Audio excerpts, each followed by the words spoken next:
কাল রাতে আমি ডিনার করেছি চিকেন কিমা পরোটা দিয়ে। রোজ রোজ একঘেয়েমি পরোটা খেতে খেতে মুখের টেস্ট নষ্ট হয়ে গেছে। একটু ভিন্ন স্বাদের পরোটা ট্রাই করলাম, দুর্দান্ত লেগেছে। কিন্তু চিকেন তো আমার ফ্রিজে সবসময় স্টোরে থাকে। সেই চিকেনটাকে প্রথমে একদম মিক্স করে নিয়েছি, মানে গ্রাইন্ডারে একবার পেস্ট করে নিয়েছি। এবার একটু আদা, রসুন আর পেঁয়াজ দিয়ে সেই চিকেনটাকে ভালো করে ঝুরঝুর করে ভাজছি।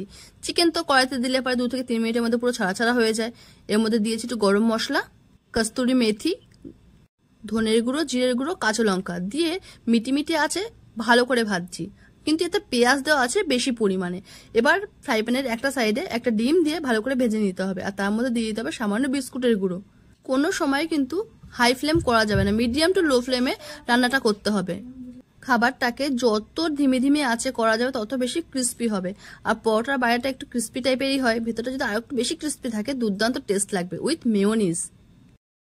এবার আমরা এর মধ্যে দিয়ে দেবো স্বাদ অনুসারে নুন, বাট ভাজা কিন্তু বন্ধ করিনি, একভাবে কিন্তু ডিমটা আর চিকেনটাকে ভেজেই যাচ্ছি। অন্যদিকে আমি আটা মেখে নিয়েছি, আটার ময়দা একসঙ্গে মেখে নিয়েছি রুটির ডো করার জন্য। প্রথমে বড় করে একটা রুটি বেলে নিয়েছি তেল দিয়ে, এর মধ্যে কিন্তু কোনো আটা দিইনি। এবার যে মিক্সটা ছিল সেটাকে ঠান্ডা করে রুটির উপর বসিয়ে দিয়েছি। এবার এর মধ্যে দিয়ে দিয়েছি একটু চিজ গ্রেট করে। তোমরা যদি চাও এটাকে স্কিপ করতেও পারো, বাট চিজ দিলে পর টেস্টটা দ্বিগুণ বেড়ে যায়। আমার কাছে তো এটা দুর্দান্ত টেস্টি লেগেছে। চিজটা তোমাদের ইচ্ছে মতো, তোমরা কোয়ান্টিটি যতটা চাও সেই পরিমাণে চিজ দিয়ে দেওয়ার পরে এবার রুটিটা চারি সাইডে জল দিয়ে ভালো করে একটুখানি মেখে মেখে রুটিটাকে তোমাদের যে শেপ পছন্দ, ট্রায়াঙ্গেল বা স্কোয়ার, যে শেপ পছন্দ সেই শেপে বন্ধ করে দাও। আর তারপরে আলতো করে বেলুন দিয়ে 2বার বা 3বার একটু ঘষে নাও, মানে রুটি বেলার মতো করে। চিকেনটা ভেতরে গিয়ে পুরো ম্যাশ হয়ে যাবে। তাহলে এবার হাই টু মিডিয়াম আছে ভালো করে ভেজে নাও, তেল দিয়ে বা বাটার দিয়ে, যেটা তোমাদের ইচ্ছে। বাবিন বাটার খায় না, সেই জন্য আমি বাটার দিইনি।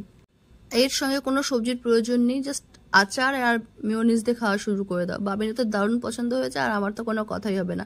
বাড়িতে একবার ট্রাই করে দেখো, যদি ভালো লাগে রেসিপিটা আমাকে জানাও।